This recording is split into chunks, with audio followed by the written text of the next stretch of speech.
So I have a story I want to share with y'all. It's kind of a gross story, but it's very prosaic. It's very prosaic, I think, now that I think about it, because and I mentioned this in the last video I uploaded, which I'm trying to do this 5-part reflection on the moral devolution of white Christianity in America, generation by generation, because I was a witness to it basically all the way through the terminal decline anyway. And I mentioned last time, the next video I have to do is I talked about, the silent and great generations, kind of where it started. And then I have to do the boomers next. And that's something I'm going to need all my patience and concentration and composure for. But I was with my kin recently and asking how my cousins are doing, the ones that, won't speak to me. I was, saddened but not surprised to find out that one of them has gone like full MAGA chode now. And it reminded me of something I said in that last video, which was just that I've been surprised at how much forgiveness, maybe not forgiveness, maybe that's too strong a word.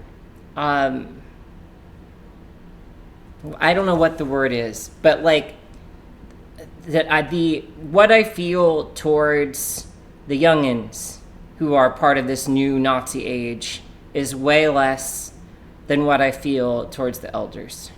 So I have to explain, basically. Well, I hope this story will be emblematic of what I think is going on with a lot of them. And, and ironically, the stuff they used to vilify the black community for all the time on Fox News back in the early days, because I was there for that too, it was always about where are the fathers? Where are the fathers? And I think a lot of what's going on with these young men does have to do with, either an absence of a father figure or a very poor, negligent one. And just them never having, and this is stuff that hucksters like Jordan Peterson have keyed into, that they were tapping into something real. That's why they were successful, right? When you just yelled at people and said, clean up your room, and that got clicks. It's because on some level, these boys, and even if they're 30 years old, they're still boys, pathetic little insecure teenagers. It gave them a tiny taste of what they need, what they've been missing in their lives. And I've seen myself that on some level they know it, right? And so I have to talk about I've talked about my grandfather some. Well, I had an aunt, I'll call her Luella. She had a son, and I'll call him Blake. And my Aunt Luella was a badass woman. Wasn't is. I respect her a lot. And, she grew up in the country and then, wanted excitement in her life, wanted to go to the big city. And she went off to nursing school, became an ER nurse, and went to Richmond Town. And, was the first person from my family to move to a big city to live. My granddad has spent time in Baltimore as a youth, but never lived there. She had different interests, different personality to me, and we weren't super close when I was a kid, but mad respect to her. So she, like me, no shade, like me, but I would say she had a bit of an Electra complex. I think she tended to be drawn to men that reminded her of her dad, and he was a stern man. I've talked about him already. But suffice to say, she married a guy, and it didn't work out, and they got divorced around the time I was, 5 or 6, and Blake he's younger than me, so, toddler at the time, and so he grew up with his parents separated, and living primarily with his mother. But it was clear to everyone in the family whenever they came to visit that he wasn't getting enough discipline. And I was a spoiled brat too. But well, there were certain things I didn't do, but at a certain point when I was in like middle school, all my video games started disappearing. And yada yada, I found out Blake had been taking them, and like I started writing my names on them. Writing my name like on my video games. And like then Blake would take them, and then if Blake's mother asked, Blake would just say, "Oh, I borrowed them from a kid at school that had the same name." Really? This is after it's already been, like, this has already been interdicted multiple times. So that just gives you an idea of, like, the lack of the base. It was, like, as often happens that here's a mother that feels guilty, that, like, overcompensates through a lack of discipline and is also super stressed out, working hard, working overnights, I believe she was in the ER for a long while. So, like, she's doing enough, like, it's enough work to provide materially, and it's understandable. A single parent, it's hard in this country, Lord knows, to, keep the lights on and then also be able to provide, like, for a child's emotional needs. Like that, my mother was only able to do that because my grandparents were right there up the hill, and, like, they basically raised me. So, and it worked out very much for the better that way after my father died. But point being, I'll stop meandering and get to the point. I remember when I was asking how Blake was doing, basically, like, talking about it, this very prosaic scene flashed back into my mind, and I thought, really, this is in a snapshot, like, what all these young guys are now that, like, think it's cool to be a Nazi. And I've been thinking about this Asthma Gold, who's, like, the new hot thing of the stream for, like, the young fascists on Twitter, who's, like, no credentials or qualifications to talk about anything other than video games, but now just, like, spouting off, Goebbels talking points every day. And in a literally in a filthy room with, like, a dead rat and blood and other fluids on the walls, and just, like, disgusting. But they revel in it. They revel in the degeneracy of it, as, like, a cry for attention, as a cry for, like, that discipline they never received, that moral education they never received. And I just remember, and this is not to shame anyone, for, like, potty trainings and aqua process for everybody. Me, myself, I was a very anal retentive child. I would not go anywhere other than in my own home. And that gave my parents no small amount of troubles. But Blake was not an anal retentive child. Blake was very much the opposite. And Blake's mother coddled him for far too long, to the point of still wiping his bum for him when he was, like, 5 or 6 years old. Like, and I didn't even know that was the thing that happened in this world. I had heard of cases of, like, women that breastfed kids until they were too old, but, like, yeah. Now, if my mother was here, she'd probably point out that, like, until I was 5 or 6, my dad would come, like, get me out of the shower and dry me off and carry me, like, back to my room. So, like, I was a very pampered child. So again, I don't know, if Blake does end up seeing this, like, I hope he doesn't think, or anyone else, that my goal here is to belittle, but it is to illustrate and edify for people, because I remember a time when, and here's the thing, I'll finish the story first.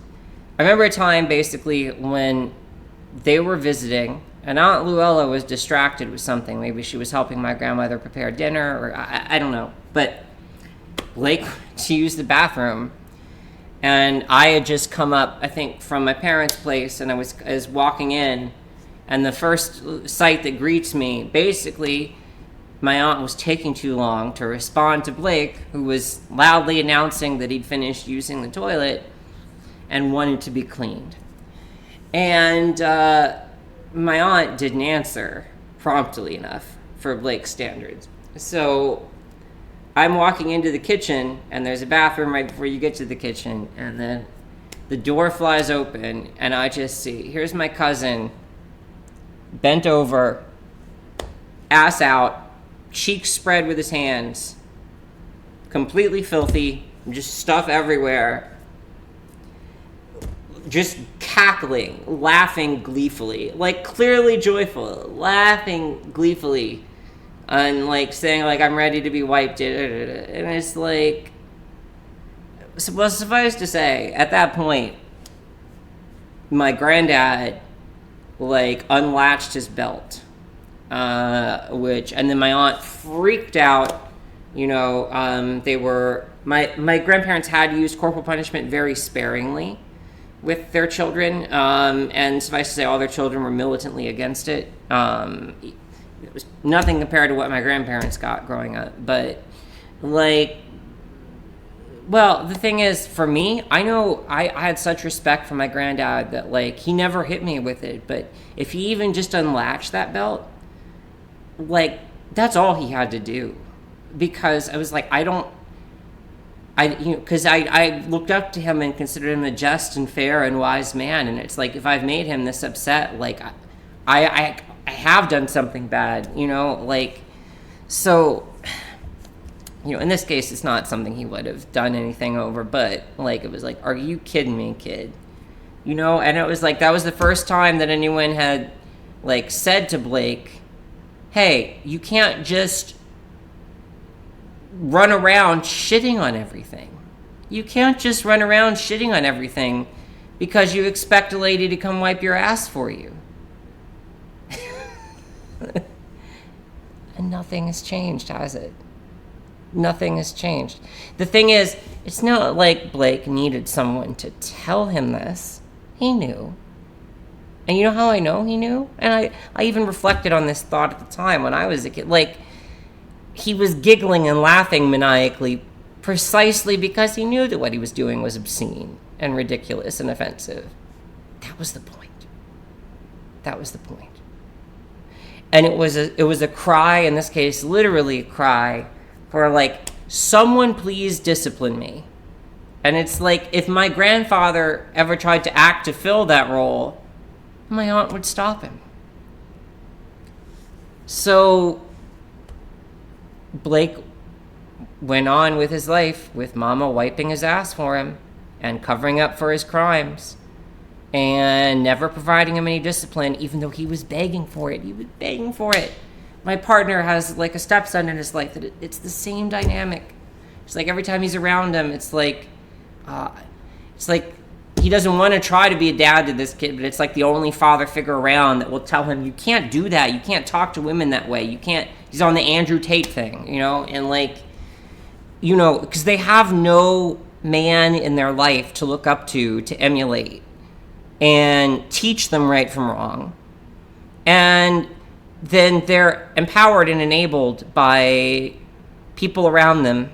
I don't want to say it's like just women that fall into this pattern. It's not. Like, they're empowered and enabled and by people who shelter them from that discipline. And this can happen to adults too, not just children.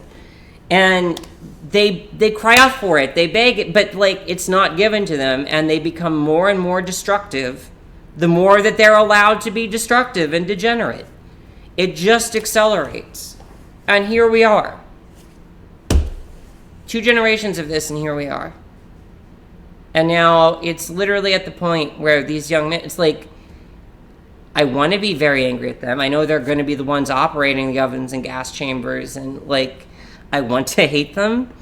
But like, it's hard when you know where they came from, when you understand the origin of them. So, like, I was just watching one of the Lord of the Rings movies recently on the road, and like, it's like when the orcs are created and they just like crawl out of a puddle of shit, and like there they are, and someone puts an axe in their hand. It's like, well, can you be mad at them for trying to destroy the city or whatever? Like, that's just that's what it was for them. I can't.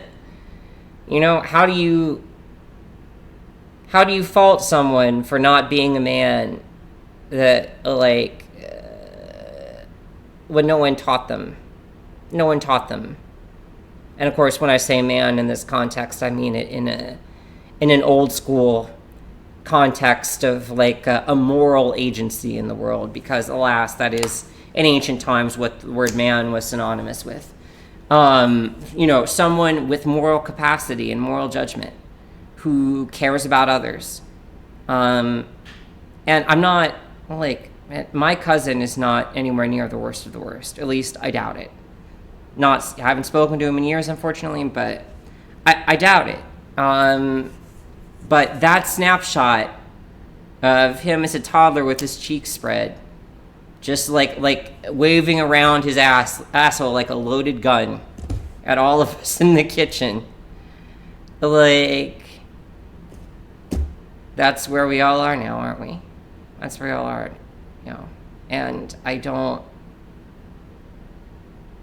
know what to do to save them.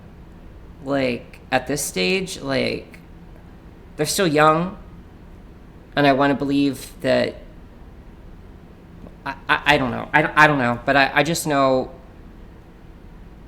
it's a terrible crime, the conditions that led to them being as they are, that led to all these asthma chodes and whatever they call themselves on Twitch and Rumble now, and Trey Crowder or Steven Crowder, whatever the hell, like all these sad sacks with no sense of conscience or duty or civic virtue, or like certainly none of what I would have regarded as traditional manhood as exemplified by my grandfather.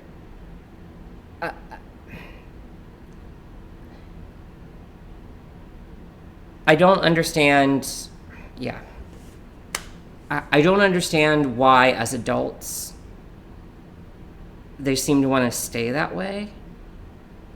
Because, Lord knows, like, even though I had 5 really wonderful parents growing up, 5+ really, like, I had a lot of really, I was, like, it takes a village, like, it was definitely true in my case. And, like, even with a lot of really great influences, like, Lord knows I still have my faults and failings, but it's like, I want to reflect on them and grow and, like, never have that process stop, even though I don't have, like, an elder figure in my life anymore, trying to direct that process. But I had elders who taught me how, and I realized that my cousin, like so many others, did not have that, and didn't even have, never went to church or anything, except as like a symbolic formality on special occasions, but like, and I'm someone that's very glad, like, my dad's attitude was always, he said every week I had to go to Sunday school, and then if I didn't feel like staying for the service, he would take me home in between. But, he said you have to go to Sunday school because Sunday school is not about ritual or anything performative. It's like, at least in my church, it was like where you have conversations and you try to learn moral reason. And, and so, like, I don't know what to do about it. But that's the situation we're in. Assholes shitting all over everything, cackling maniacally, really proud of it. And what do we do to undo this devolution of young men in our society?